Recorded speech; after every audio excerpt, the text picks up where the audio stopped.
وعلى أشرف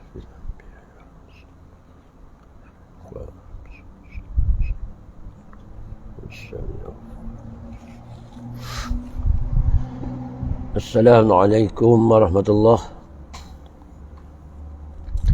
سبحانك لا علم لنا إلا ما علمتنا إنك أنت العليم الحكيم. أشهد أن لا إله إلا الله وحده لا شريك له، وأشهد أن محمدا عبده ورسوله، ولا حول ولا قوة إلا بالله العلي العظيم. أعوذ بالله من الشيطان الرجيم. بسم الله الرحمن الرحيم. يا أيها الناس اتقوا ربكم الذي خلقكم من نفس واحدة وخلق منها زوجها وبث منهما رجالا كثيرا ونساء، واتقوا الله الذي تساءلون به والأرحام إن الله كان عليكم رقيبا. صدق الله مولانا العظيم. Alhamdulillah, insyaAllah bersama-sama kita menyambung majlis ilmu kita. Moga-moga diberi kefahaman oleh Ta'ala kan kita, dan insyaAllah marilah sama-sama kita mengamalkannya.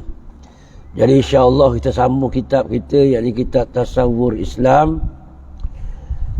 InsyaAllah kita dah masuk bab yang ketiga, yakni konsep akidah Islam. Jadi kita sambung unsur iradah. Unsur iradah. InsyaAllah. Muka surat 53. Kata pengarang rahimahullahu ta'ala, apabila akal sudah membuat kesimpulan, maka lahirlah peranan iradah, sama ada untuk menerima hakikat kebenaran atau sebaliknya. Okay, bila akal sudah buat kesimpulan, sebagaimana yang kita bincang dah, tu unsur akal tu. Jadi setelah kita buat pertimbangan penghayatan,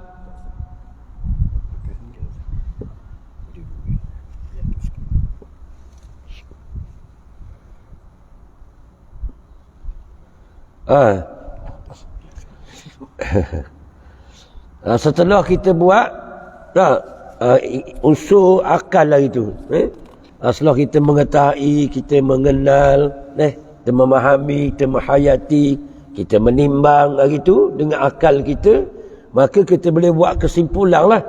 Kita buat kesimpulan sama ada kita nak menerima hakikat kebenaran atau sebaliknya. Contohnya bila kita ngaji ilmu akidah, maka kita boleh buat selalu kesimpulan adanya Allah, kita buat keputusan lah. Tu dia. Maka lahirlah kehendak kita, sama ada kita nak terima atau tidak Islam ni, nak kebenaran agama Allah ni. Jadi bila kita fikir sungguh, kita guna akal kita dengan baik, nescaya akan lahirlah di hati kita, sama ada kita nak terima atau tidak. Kebenaran telah tetap benar dah, sebab kita guna akal yang sempurna tadi, kita boleh menerima dengan akal kita adanya Allah, adanya hari pembalasan, beriman tu lah. Tu tanya diri kita lah, nak terima ataupun nak tolak. Dua tu. Maka dia akan mari pada hati kita. Macam kita hari ni buat contoh mudah. Kita orang Islam ni, kalau kita orang ngaji dah, memang kita telah percaya adanya Allah Subhanahu Wa Taala. Maka tanya diri kita, sama ada kita nak taat ataupun nak patuh ataupun nak derhaka kepada Allah. Hati kita mari daripada hati kita. Sedangkan hati kita boleh terima dah kebenaran Islam ni. Tu dia. Cuma nafsu kita kuat itulah yang menyebabkan kita engkar juga. Kebenaran tu kita dah terima dah dengan akal kita bila kita ngaji. Tanya hati kita lah tu. Maka dia sama ada untuk menerima hakikat kebenaran atau sebaliknya. Okey. Tengok dia kata akal yang jujur. Akal yang jujur dan bertanggungjawab secara tabi'inya pasti akan membentuk keimanan. Tak? Nah, kalau akal yang jujur pasti membentuk keimanan. Jadi keyakinan kepada hakikat kewujudan Allah Maha Pencipta. Jadi hakikat kesempurnaannya, keagungannya. Macam kita rakyat sama, kalau kita guna betul akal kita tengok langit, kita tengok bumi, pasti hati kita akan mengatakan besarnya Allah, hebatnya Allah. Kalau kita guna akal kita, dia boleh membentuk keimanan kita, keyakinan kita kepada Allah. Nak bertingkatkan iman kita. Jadi kalau akal yang tak jujur, tak bertanggungjawab, dia tidak dapat melahirkan keimanan yang mantap. Sebab tu kita hari ni kita kena banyak menilik. Tilik akan alam ini. Bukti kebesaran Allah tu. Tengok molek akal kita yang waras. Nescaya akan timbul di hati kita keyakinan adanya Allah, besarnya Allah, hebatnya Allah. Dia akan mari tu. Kalau kita guna betul akal kita. Kita tak khianat. Jujur ni maksud kita tak khianat akal kita. Dan kita guna kepada yang sepatutnya akal kita tu. Tu. Maka dia kata hakikat kesempurnaannya dan keagungannya. Tu. Yang mutlak. Sifat kamal Allah. Sempurnanya Allah. Sifat jalal Allah, keagungan Allah Subhanahu wa taala. Tu. Jamal, keindahan.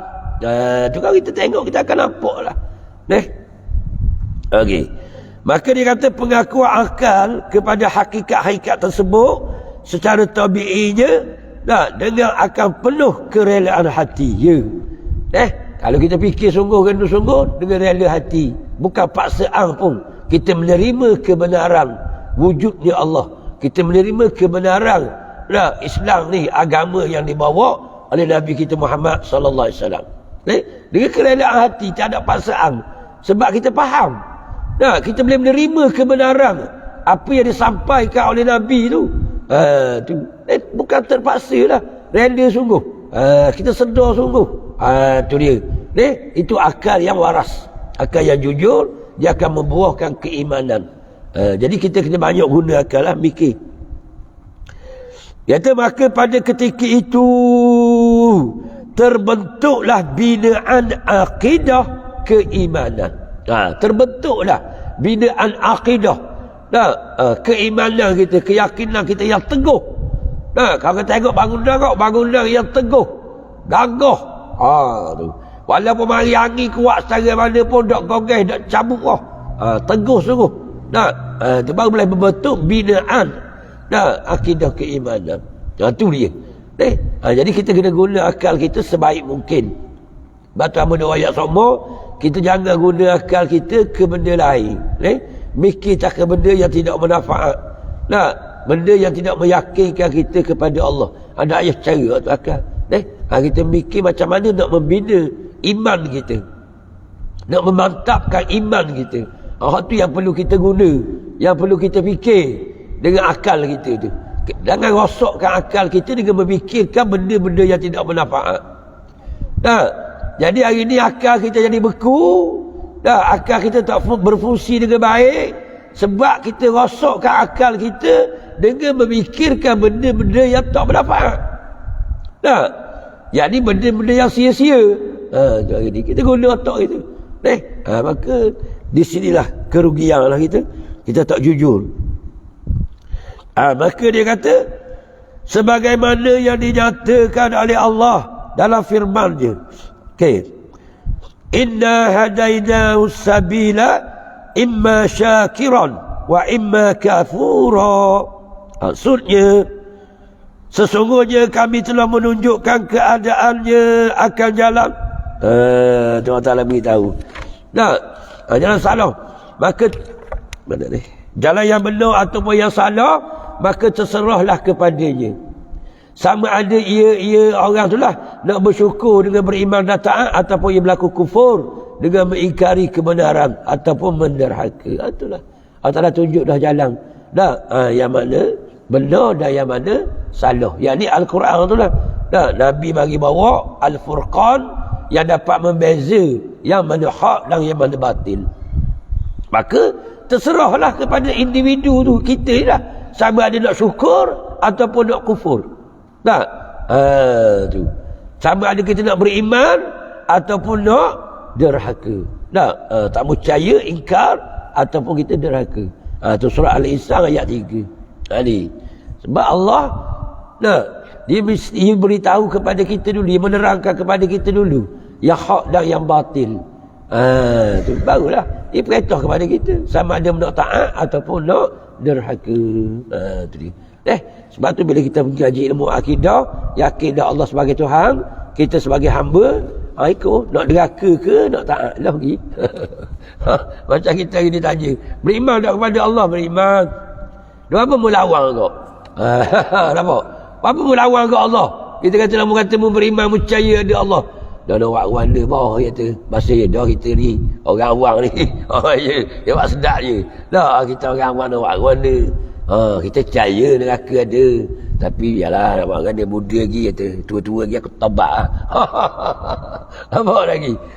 Tu hak ada iman sikit-sikit. Tu. Maka kalau kita guna semua akal kita, jelaslah kebenaran tu. Sebagaimana yang kita ngaji dah. Menganggap maksudnya orang masjid Al-Muhtadi ni ngaji belaka dah. Jadi kita dah faham dah, boleh beza dah yang mana benar yang mana salah. Tu tanya diri kita lah, sama ada kita nak syukur ataupun nak kufur. Syukur ni sebagaimana kita tahu semua dah. Yang ni orang kata syukur ni lagu mana kau syukur? Kita guna diri kita ni dah ke arah yang dikehendaki oleh Allah. Itu maksud syukur. Bukan sekadar alhamdulillah, bukan gitu. Kita gunakan seluruh diri kita dah ke arah yang dikehendaki oleh Allah. Bukan kita guna diri kita dah ke arah benda yang dilarang oleh Allah. Itu syukur. Kalau mata, telinga, mulut, tangan, kaki, jaga jangan lawan Tuhan, jangan derhaka. Itu maksud syukur. Itu cara mensyukuri nikmat. Okey. Habis itu. Itu taluk iradah. Mudah je tu taluk iradah. Setelah kita menjatuh dan benar, lahirlah di hati kita sama ada nak terima atau tidak. Itu tanya diri kita sendiri. Okey. Hal ni dia nak makin dalam lagi. Iman kita makin mantap lagi. Dipanggil unsur wujdan. Hal ni puak-puak tarikat dia ada. Hal ni dia main bak hati dah ni. Bak hadasanubari, bak dalamang dah tu. Hal ni lagi hebat. Hal ni lah yang melahirkan akan ketaatan ni. Tu dia. Kalau setakat akal tadi masih derhaka lagi kepada Allah. Walaupun kita mengaku dah kebenaran Islam ni, kebenaran wujudnya Allah, tapi kita masih derhaka. Tu. Taat derhaka gitulah. Ini unsur wujdan ni dia akan melahirkan ketaatan. Sebab keimanan dia lagi mendalam. Tu maksud iman dia tu. Kita tengok lagu mana. Iaitu peranan wujdan. Akidah keimanan yang telah dibentuk menerusi akal. Akidah keimanan yang telah dibentuk menerusi akal kita tu tadi, dan iradah umpama suatu yang berada di permukaan air. Maksud tahu lagi. Kalau kita ngaji sifat 20 lah. Kita ngaji ilmu akidah tu sifat 20 kan. Guna akal kita ada Tuhan. Tuhan kuasa, Tuhan kandak. Bukan gitu ngaji sifat 20. Itu akal lah tu. Mengenal Allah melalui unsur akal. Tapi hak tu dia kata baru duduk atas permukaan air. Sebab tu kita masih lawan lagi. Okey. Dia kata belum lagi menyelami ke dasarnya. Dak sampai dalam ni. Kalau kata iman kita kat main atas air lek. Dak patak bumi tu, patak laut tu. Faham? Iman kita. Okey. Maka dia kata pada saat ini ia amat memerlukan kepada unsur wujdan, iaitu unsur seni yang terbit dari sanubari. Dia panggil hati sanubari dalam orang tengah jadi tasawuf. Unsur wujdan ni tasawuf dah ni. Kalau kita ngaji. Dia lahir daripada sanubari. Dia panggil qalbu sanubari. Faham ni? Adalah sanubari kita tu. Di situ lahirnya rasa cinta. Berputiknya rasa cinta. Lagu-lagu tu, iyalah tu. Bijak lagu lah ada kita. Kita tanya orang ngaji, hati sanubari kan dia? Sanubari kan dia pula. Namun kita tanya kumpulan lap pendek, dia tahu lalu. Kumpulan rock rambut panjang tahun 80-an, tahu sanubari benda. Cinta membara. Ya tu, memandang rasa ida tu. Itu cinta. Maka kalau kita sapa pekat wujdan ni, barulah lahir cinta kepada Allah. Bila cinta, mudah lalu mentaati dia. Apa lagi? Tu. Jadi kita cinta tak ada dah orang cantong. Mulut buih dah kata Allah ada dalam langit bumi. Ada. Dah. Neraka syurga ada. Tapi tak cari pun jalan ke syurga. Cari jalan ke neraka macam. Sebab unsur akal baru. Dia tak pergi sampai ke lubuk hati. Sampai ke hati nurani tu, hati sanubari tu. Dia kalbu, ada kalbu jasmani, kalbu rohani, kalbu nurani, kalbu sanubari. Faham lagi? Kita ngaji kitab penawar hati, penawar bagi hati, dia ayat 2 situ. Asas unsur jasmani tu. Dia kata kalbu jasmani dan kalbu rohani. Betul kita ngaji penawar hati kan? Tu. Ini. Jadi kita nak sampai ke hati sanubari tu. Dalam. Kalau orang ngaji lagi ilmu tasawuf, 4 hati tu dihimpun kepada satu hati. Dia panggil fuadun. Apa lagi? Tu. Tapi kita orang-orang ni dah lepas itu. Kena ngaji dulu sikit-sikit. Untuk melahirkan cinta. Bukan mudah. Dan cinta ada apa-apa, sanggup berkorban apa saja. Itu cinta. Jadi unsur wujdan ni lah untuk melahirkan rasa cinta. Tu kena cari sebelum mati ni. Jangan cinta makhluk, cinta Allah dan Rasul melebihi daripada segala-galanya. Itu ustaz ada ayat gitulah. Kayak gi maulid pula ni. Ni maulid Rasul pula. Tiap-tiap tahun sambut maulud. Betul tak ni? Cinta Nabi. Cinta Nabi ni kena melebihi daripada segala-galanya. Dan kita berusaha dah untuk mencintai Nabi. Bukan setakat ada orang maulid tiap-tiap tahun. Kena ngaji, kita mendalami, mengamalkan sunnah. Apa lagi? Tu untuk melahirkan rasa cinta. Dia gitu. Sebab cinta ke Nabi mesti melebihi daripada yang lain. Kalau tidak, tak sempurna iman kita. Jangan main-main. Tanyalah diri kita, pentingnya bab cinta. Bila kita cinta, barulah melahirkan akhlak tu. Cinta kepada Allah melahirkan ketaatan. Cinta kepada Nabi melahirkan akhlak nubuah, akhlak kenabian. Nampak? Dengan lemah lembutnya, dengan punya macam-macam lah akhlak Nabi tu, indahnya. Nampak ni? Tu cinta kepada Nabi melahirkan akhlak. Cinta kepada Allah melahirkan ketaatan kita kepada Allah. Sebab tu cinta orang yang mencintai Allah ni, kita boleh tengok luar dia. Dia tak boleh sembunyikan. Macam makhluk tau, kita tengok orang mencintai seseorang. Kita tengok dia. Kakang tubik sama, kakang tubik sama, kakang talipung. Kita tengah minum air, talipung. Gimana? Awet telefon je. Faham lagi? Masa bersama dengan awet sama, itu tanda orang mencintai sesuatu. Begitu juga orang yang mencintai Allah, maka kita akan nampak zahir dia. Tak usah berlakon dah. Hamba cinta kepada Allah, tapi lebih dunia tak tayang. Mana lagi? Tu pelam walk dia panggil. Bukan pelawak, pelam walk. Betul tak ni? Ni lah kita. Jangan dusta. Tuhan tahu hati kita. Tuhan maha mengetahui isi hati kita. Sama ada benar ataupun dusta kalam kita itu. Lafaz cinta kita. La ilaha illallah. Itu lafaz cinta.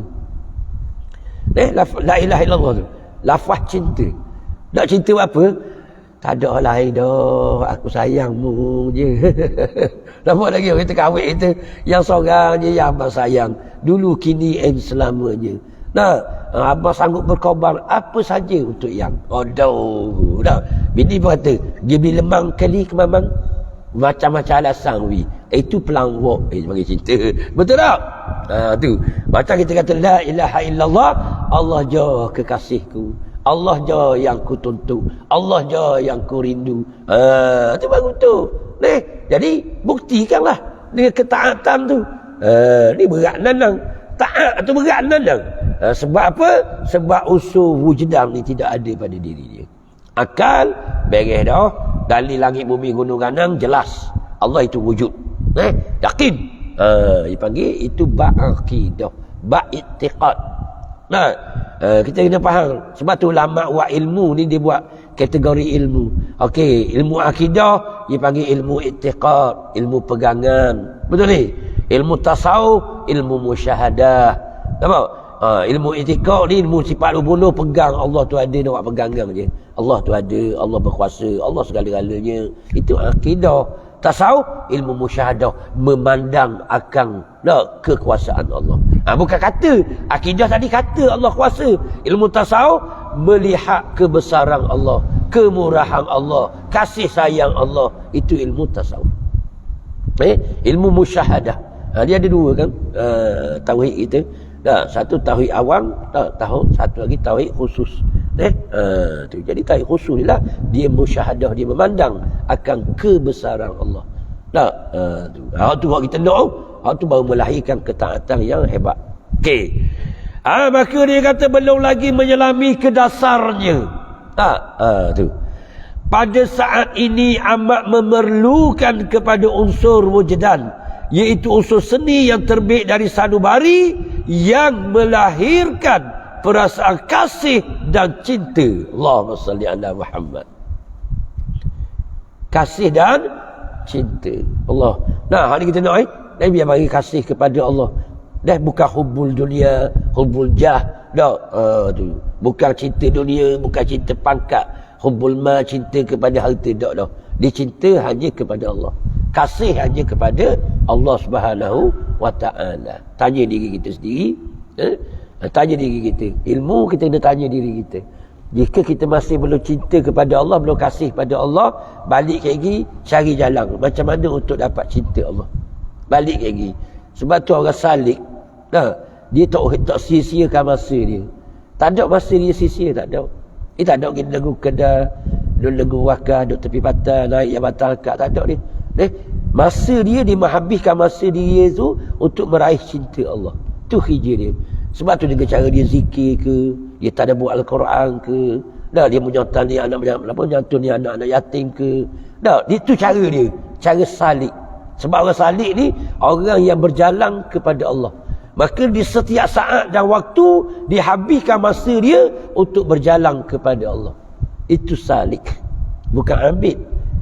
Salik. Tu. Jadi kita kalau nak dapat hak ni, itulah cara dia. Jangan sia-siakan masa kita walaupun 5 minit. Tak ada istilah nak tengok gusti. Ada. Orang salik tak ada istilah tengok gusti, tengok bola, tak ada dia. Sebab masa tu amat berharga bagi dia. Sebab peluang Allah Ta'ala bagi ke dia untuk meraih cinta. Peluang atas dunia ni, kalau 80 tahun ni Allah Ta'ala beri ruang kepada kita untuk meraih cinta Allah. Nampak? Untuk meraih rindu Allah. Sebab sebagaimana yang kita tahu, yang kita ngaji, tak ada dah nikmat yang paling besar di akhirat nanti adalah melihat wajah Allah. Jadi orang yang mengenal Allah, dia merindui untuk melihat akan wajah Allah, yang nikmat dia tu lebih besar daripada nikmat syurga. Nikmat akhirat tidak boleh mengatasi nikmat melihat Allah. Ni orang tasawuf nak ni. Dia nak ni. Tidak bererti syurga tu jika kita tidak dapat memandang wajah Rasulullah sallallahu alaihi wasallam. Tu. Nabi kata wajah Allah nikmat. Allah ayat nikmat yang paling besar untuk hamba ku adalah melihat wajah Rasulullah sallallahu alaihi wasallam. Maka inilah yang kita cinta, Allah dan Rasul. Jadi, orang lain tak boleh cinta. Kita boleh mencintai hanya Allah dan Rasul saja. Itulah kita. Faham lagi? Maka para salik, dia nak cari cinta dia. Dia tak peduli Masa free, tak ada masa bagi dia untuk sia-siakan waktu tu. Tak ada dia. Dadang nak pergi Medan. Dadang nak pergi main 400. Dadang. Dia habiskan masa dia untuk meraih cinta Allah. Ini salik. Okey. Jadi kalau kita tak ada perasaan kasih dan cinta, cuba usahalah sebelum kita mati. Sebab kita nak mati dengan merindui Allah, merindui Nabi. InsyaAllah lah Nabi akan tunggu kita di mahsyar nanti. Bangkit Nabi sambut kita. Dan Nabi sambut kita, InsyaAllah selamatlah kita sampai ke syurga. Tak masuk neraka kita kalau Nabi sambut. Sebab Nabi akan pimpin kita sampai ke syurga. Faham? Ada dah. Orang lain nak tolong pada hari tu. Hebat Nabi kita. Mereka Malik tu suruh pas pusing tas lain. Malik mu paling muka lain. Mu jangan tengok paling muka muslim. Umat aku tengok jatuh takut. Faham lagi? Itu Nabi kita. Sebab tu kita nak dia yang tunggu kita di mahsyar nanti. Maka Nabi tunggu orang yang menyintainya. Sebab bangkit seorang di mahsyar bersama siapa yang dia cinta, yang baik-baik. Penting buat cinta tau. Kalau penting, carilah cinta tu. Lagi tak dapat, usahalah lagu mana. Acur kita ke, bulat sebeh ke, tak kira lah. Faham lagi? Buatlah lagu mana pun, janji dapat cinta Allah dan Rasul. Faham? Kalau sebeh jadi halus lah, zikir lah, tak kira lah. Faham lagi? Kena buat gitu. Okey. Ringkasnya, akidah keimanan yang telah dibentuk dengan tambahan unsur-unsur wujudan adalah akidah keimanan yang telah dibaja dengan rasa kasih dan cinta. Allahumma salli ala Muhammad. Okey. Maka dia kata akidah inilah yang menjadi penggerak kepada amalan soleh. Allahumma salli ala Muhammad. Maka iyalah. Akidah inilah yang menggerakkan kita kepada amal soleh, kepada ketaatan kita kepada Allah Subhanahu wa ta'ala. Sebab dia tak boleh duduk jika tidak taat. Tak boleh duduk. Tak boleh. Dia mesti berhubung dengan kekasih dia. Cara hubung dengan kekasih adalah zikir. Zikir ni umum. Melalui semayang, baca Quran, iktikaf di masjid, tolong orang susah. Itu semua zikir. Itu zikir kepada Allah. Hubungan kita dengan Allah Subhanahu wa ta'ala. Sebab tu bila kita tengok wali-wali Allah, dia sentiasa berzikir lah. Kadang-kadang kita tengok dia tengok semayang lah. Kadang-kadang tengok dia baca Quran lah. Dia duduk saja. Dia sentiasa berhubung dengan kekasihnya. Nampak? Tu tengah malam kita tengok dia bangun, orang lain tidur, dia bangun. Faham lagi? Orang lain tidur geruh, dia duduk sedang bermunajat dengan Allah. Ini dalil. Orang yang menyintai Allah, dia sentiasa berhubung dengan Allah. Zikir dia bagi. Dia berzikir kepada Allah. Itu boleh tengoklah. Maka ni. Sebab dia menjadi nadi penggerak kepada amalan soleh, amalan yang baik. Tu dia. Dan ni parok lagi. Ni sedap dan seseorang hamba sanggup berkorban. Ni nikmat ni. Ni nikmat yang luar biasa ni. Kita tak kita orang awam, tak apalah, kita tahu saja tak apa dahulu. Mudah-mudahan kita rasa nak duduk situ. Tu. Dan seseorang hamba sanggup berkorban apa saja, termasuk pengorbanan diri dan nyawa demi mempertahankan akidah yang diimani. Ni orang ni sanggup berkorban diri dan segala-galanya demi akidah, demi Islam, demi agama. Inilah yang berlaku pada para sahabat. Mereka mencintai Allah lebih, mencintai Rasul lebih daripada diri mereka sendiri. Sebab dia nikmat. Berkorban ni satu nikmat yang luar biasa.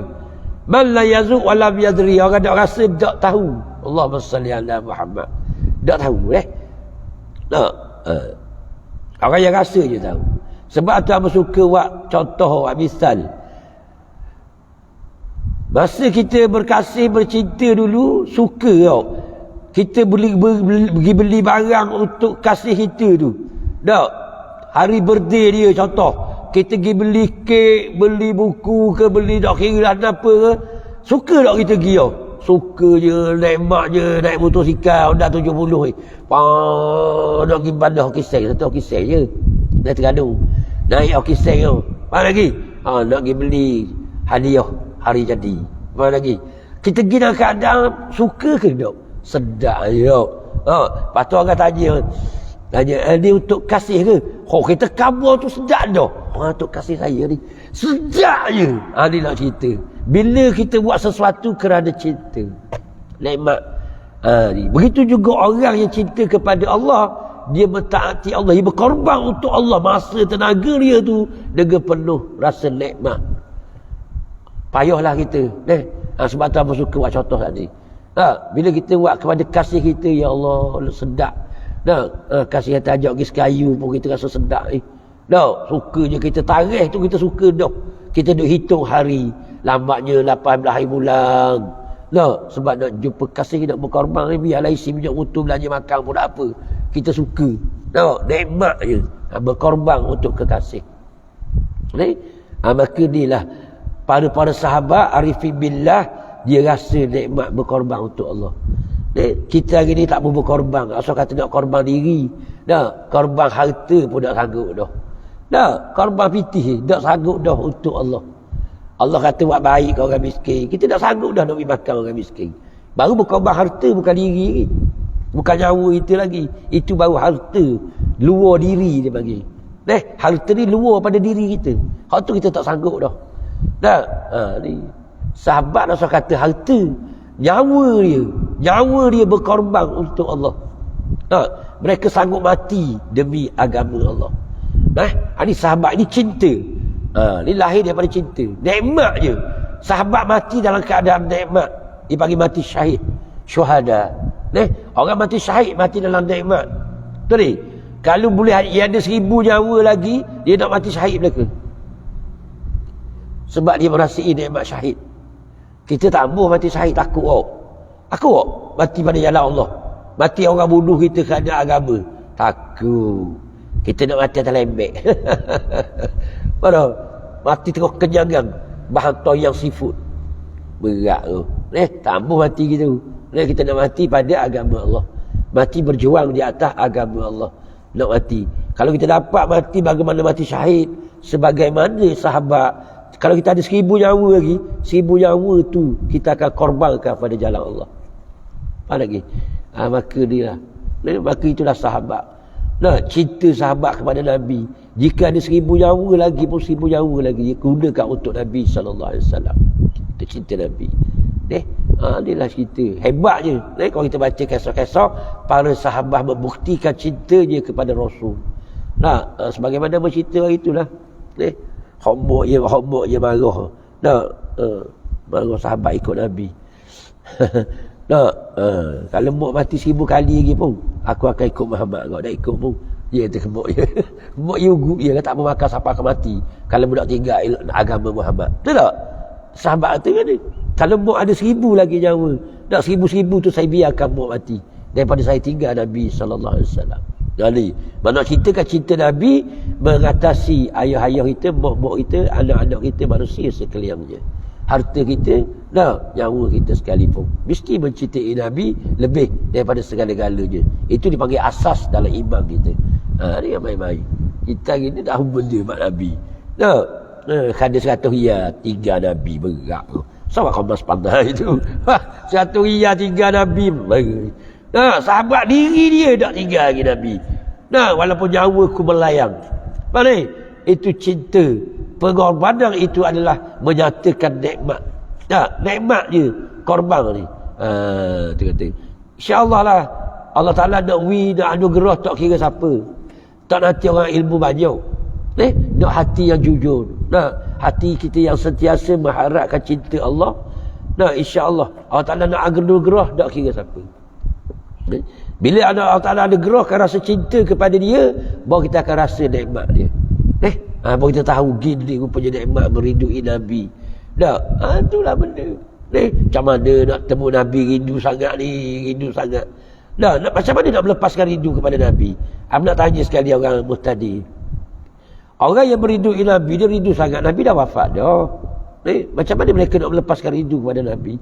Rindu ni satu nikmat. Tak? Satu nikmat.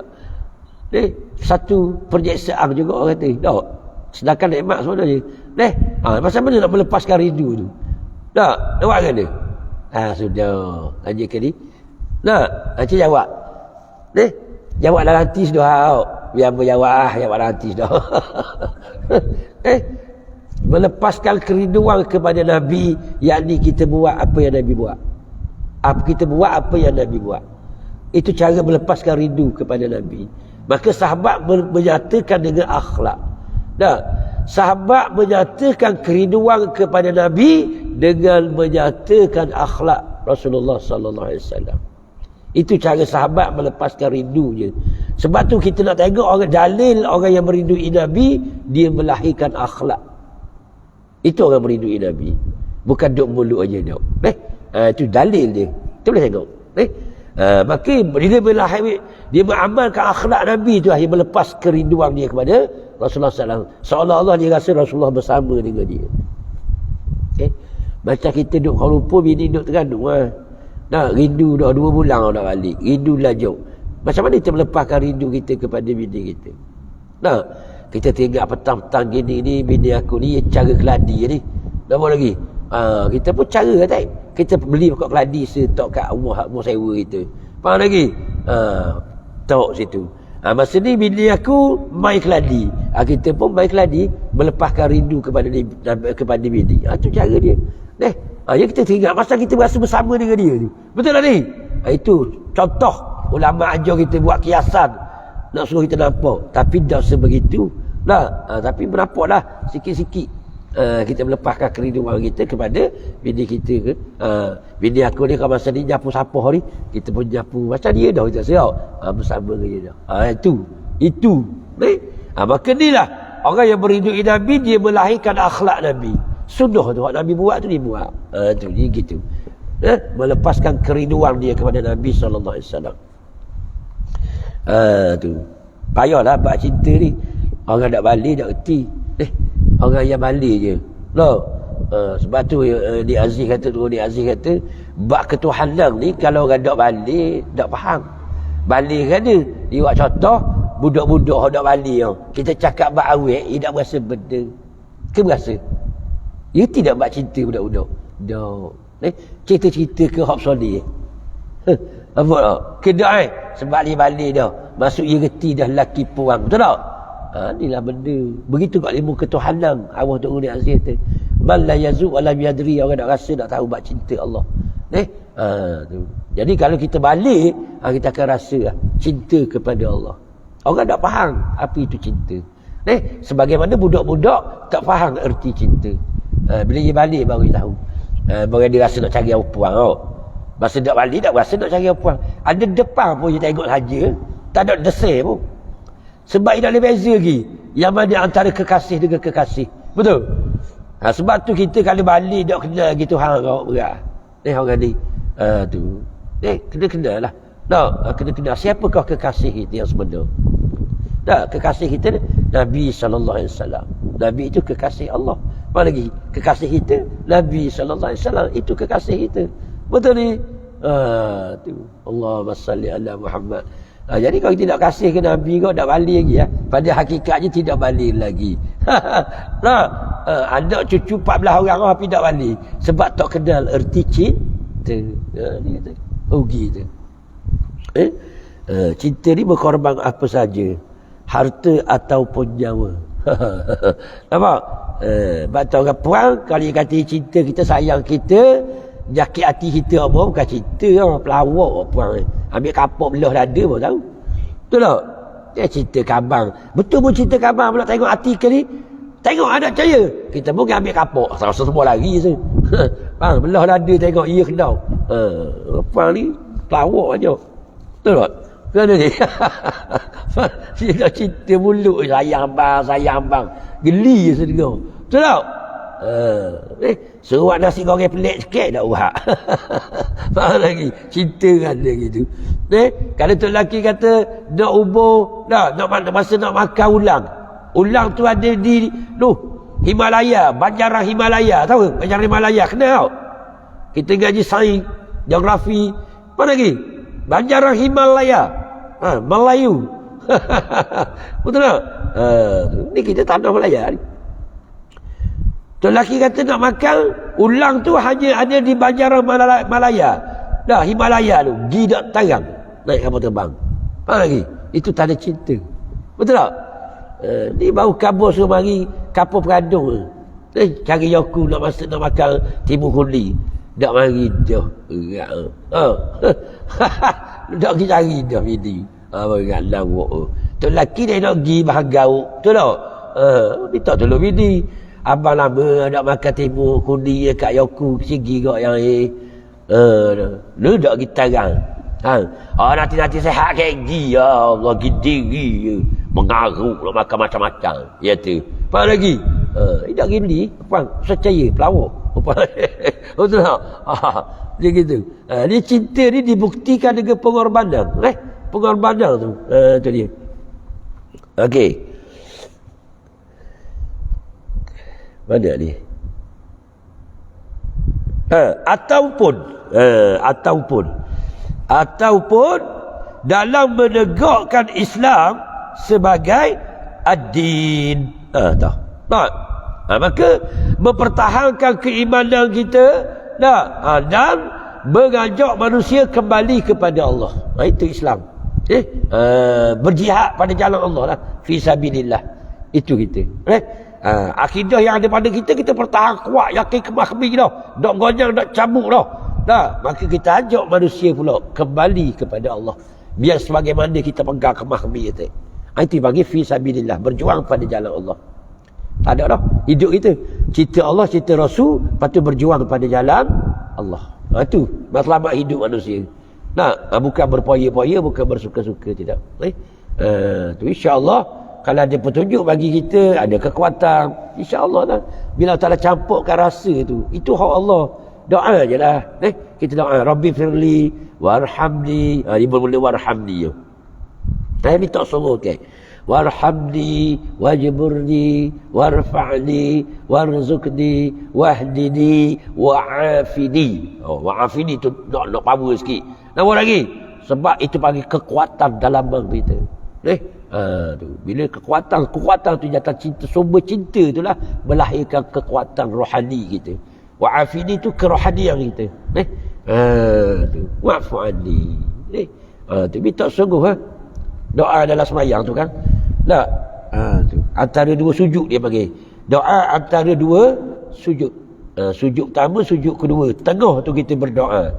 Berdoa dengan sungguh-sungguh. Doa tu comel bermula daripada minta ampun dulu. Apa lagi? Bermula dengan minta ampun. Tu dia. Baru rahmatilah aku ya Allah. Comel tu. Minta sungguh, jangan baca gini. Rabbi firli warhamni wajburni warfa'ni warzuqni wahdini wa'afini wa'fu'ani. Jangan baca gitu. Dia paling kurang dua harakat. Allah, Rabbi ghafirli warhamni wajburni. Biar comel. Lagi. Dia Rabbi firli warhamni wajburni warfa'ni warzuqni. Berat gitu. Dah macam gitu. Hak tu tangan sebeh tak perlu dek. Faham lagi ni? Dah nak comel pun ada. Maka minta situ doa kita dengan Allah Subhanahu wa ta'ala, bermula dengan memohon rahmat, kasih sayang daripada Allah. Tu. Maka tak ada dah senjata kita doa lah. Senjata kita orang beriman ni doa. Kita mengharapkan pertolongan daripada Allah. Itu senjata kita, doa. Sebab apa doa Ustaz? Sebab wajburni, segala keperluan kita tu ada pada Allah. Segala keperluan kita ada pada Allah. Kita nak rasa cinta. Rasa cinta itu ada pada Allah. Allah yang campurkan rasa cinta di hati kita. Minta dengan Allah. Kita tak boleh melahirkan rasa cinta. Yang melahirkan rasa cinta siapa dia? Allah. Tu. Maka pada diri Allah itu ada semua keperluan kita. Minta kepada dia. Dan dengan penuh keyakinan dan pengharapan, insya-Allah Allah akan campurkan rasa cinta itu di hati kita. Walaupun kita tidak alim. Nampak? Walaupun kita ilmu sedikit. Tapi kita sentiasa meminta kepada Allah. Minta sombong kepada Allah. InsyaAllah. Tak semestinya alim yang merasa cinta. Ada kalanya orang mekanik biasa je. Tapi dia cinta kepada Allah dan Rasul. Apa lagi?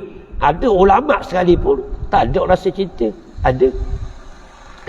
Maka rasa cinta ni dipanggil anugerah Allah kepada kita. Nah, tanda Allah cinta kepada kita, kita mencintai Allah. Itu dalil dia. Macam mana kita nak tahu Allah cinta kita? Kita mencintai Allah, itu dalil Allah mencintai kita. Mudah je. Dan macam mana nak tahu Allah Ta'ala ingat kita? Apa lagi ni? Kita ingat ke dia tu, itulah dalil Allah mengingati kita. Sebab kita tak mampu untuk ingat kepada dia, melainkan dia yang ingat kepada kita. Bila dia ingat kita, automatik lalu kita akan ingat kepada dia. Dia gitu. Itulah benda je. Maka minta lah dengan Allah Subhanahu Wa Taala. Minta dengan Allah. Tu. Okey. Jadi tak ada dah doa yang paling afdal adalah dalam sembahyang. Dalam sembahyang, sebab kita dengan air sembahyang ada, dengan kita tidak diganggu oleh dunia dah, khusus kita masuk kan. Betul ni? Itu. Begitu orang baca Quran, hak lebih afdal je dalam sembahyang lah, pahala banyak. Tapi kita sembahyang, kita baca pendek-pendek. Lepas tu, apa dengar sangat sembahyang? Tak nak zikir pula. Zikir dalam sembahyang banyak pahala. Betul ni? Sebab nak baca Quran pula iaitu. Lah baca Quran dalam sembahyang banyak pahala. Sebab dalam sembahyang besar belaka fadilat dia. Tapi kita tak faham. Dia gitu. Sembahyang lah. Dah ingat surah panjang-panjang, bagus pula sembahyang pula. Apa lagi? 2 rakaat. Baca Uwais Al-Qarni 1000 rakaat. Semalam dia baca sembahyang. 1000 rakaat terus Uwais Al-Qarni. Siap. Yang sembahyang ada. Kita dah ada fikir. Kita bahas tarawih 23 pun. Faham lagi? Pukul 11 suku berhenti. Kalau 1000 rakaat, masa datang subuh pun dah sudah hari. Dan yang bayang, itulah yang panggil anugerah Allah kepada dia. Dia boleh buat. Itu karamah. Dia panggil. Wali-wali Allah Imam Malik 400 rakaat. Itu dia hebat-hebat belaka. Macam mana dia boleh buat? Itu karamah daripada Allah. Itu dia. Kita dah datang asal buat. Datang kita. Kita buat 2 rakaat sudah. Mana lagi? Orang awam ni. Duha 2 rakaat sudah. Nak buat banyak-banyak kerja itu. Dia sakit lutut lah. Dia pada kepala yang ajuk lah. Macam biasa. Bini ajak pergi pasar lah. Dadang lah ke kita. Sibuk. Buat setakat kita dang. Lepas tu yang penting je doa. Doa tu penting bagi kita. Doa ni tak payah mana. Hanya sebut mulut. Lepas tu mengharapkan hati kita itu penuh yakin bahawa segala keperluan aku ada pada Allah. Segala hak aku nak ada pada Allah. Yakin. Faham lagi? Dan kita rasa sungguh aku ni memang betul-betul perlu. Betul-betul mengharapkan. InsyaAllah doa itu dimakbulkan oleh Allah Subhanahu Wa Taala. Yang pertama sekali yakin. Yakin pada Allah itu ada keperluan kita. Kita nak benda. Yakin ada pada Allah. Sebab Allahus Samad. Allah ada segala-galanya. Ini penting bab keyakinan. Minta dengan Allah. Nak dapur minta dengan Allah. Asal-asal minta dengan Allah. Itu dia. Doa penting. Tak ada dah. Titik dah tu. Pandang dah tu firman Allah pula. Kita tengok jam dulu. Boleh dah. Tak. Boleh dah. 40 minit tau. Boleh dah. Biasa sejam lebih kamu kuliah duhai. Hari ni boleh dah ni. 50 minit tau. Boleh tau. Boleh lah. Abang pun sobat hidung. Apa tau. Dah kot. Lama dah nak ceramah. Ini sobat. Ia automatik sobat. Lama dah tak. Dulu. Naik sejik tak ada benda. Bila ceramah kok. Ia sobat lah hidung. Lepas lagi balik lagi. Naik kereta lepas tengah tu. Tak boleh pula. Lama dah nak buat gitu. Dah kat dengar dah suara sobat jadi bila sobat apa dah orang nak tarik sebab dah nak jawa ke hidung, jawa ke mulut, nak ceramah lagi, nak jawa lagi. Balik-balik lah dulu. Mula-mula lah pula. Okey, insya-Allah lah. Waktu tak apa kuat ni. InsyaAllah panjang umur diizinkan Allah Subhanahu Wa Taala ada rezeki. Kita sambung firman Allah Subhanahu Wa Taala surah Al-Baqarah ayat 218 insya-Allah. Kita sambung situ. Wallahu Subhanahu Wa Taala a'lam. A'udzu billahi minasy syaithanir rajim. Bismillahirrahmanirrahim. Alhamdulillahi rabbil alamin. والصلاة والسلام على أشرف الأنبياء والمرسلين وعلى آله وصحبه أجمعين.